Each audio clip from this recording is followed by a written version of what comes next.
Ng'ayogerako eri bannamawulire, ssentebe w'akakiiko wakavunaanyizibwa ku kulonda mu ggwanga Simon Mugenyi Byabakama akinogaanyizza ng'enteekateeka ebadde yateekebwawo akakiiko kano ey'okujjuza n'okukebera enkalala z'abalonzi bweyongezeddwayo n'alambulula ensonga lwaki basazeewo okukola ekikolwa kino.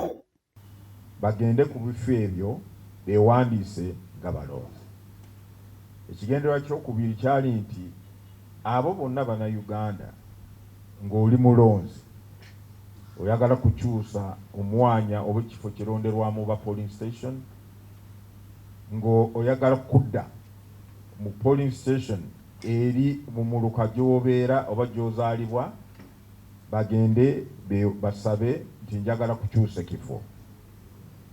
Ekyokusatu ekigendererwa kyali nti abo bonna abaana abaali mu masomero, NIRA bwe yakola program y'okuwandiisa abaana abatanaweza myaka 18 naye kati bawezeza myaka 18 kati baagala okufuuka balonzi okubeera balonzi okwetaba mu kulonda ogenda okubeerawo. Byabakama ng'ayogerako eri eggwanga era awadde ensonga lwaki baasalawo okuteekawo enteekateeka eno n'ategeeza nga bwe bali bagenderedde n'okubaako abamu be bawa omukisa abaali tebeewandiisa omukisa guno obutabayitako ogw'okulonda omukulembeze gwe baagala.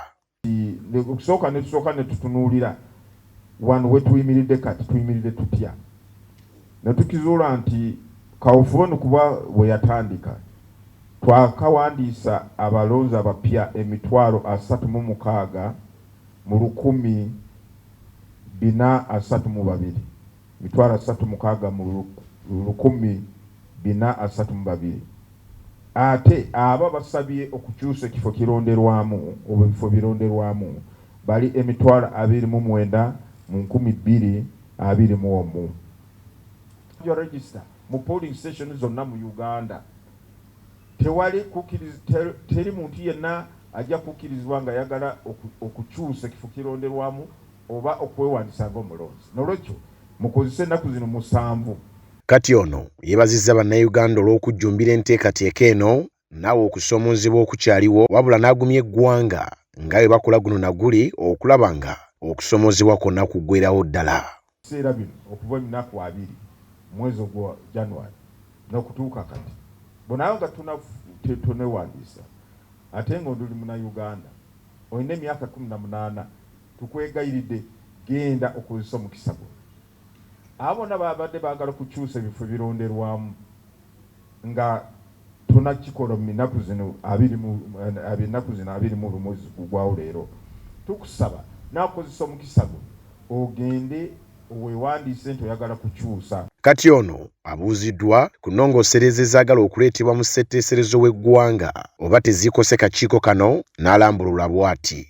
Neffe nga kakiiko tetujja kugamba oba kwekwasa tiwokuba nti iteeka wano terirongosebwa n'olwekyo kitugaana okuteeka akalulu ak'amazima n'obwenkanya nga constitution bwetulagira. Nedda, tujja kukozesa amateeka galiwo wanaaba endongoosereza yonna tulina kusooka tutegeere kinaatukosa tutya.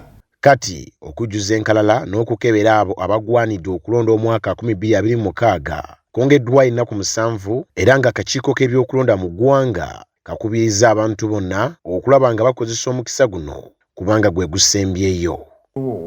Nti okwewandiisa kuno kwongezebweyo ennaku 7 nga kutandika olunaku lw'enkya ennaku 11 mwezi guno gw'okubiri nga kukomerekezeddwa nga ennaku 17 mwezi guno gw'okubiri. Martin Bosakali Esubula, Dream TV, wano ku kitebe ky'akakiiko k'ebyokulonda mu Kampala.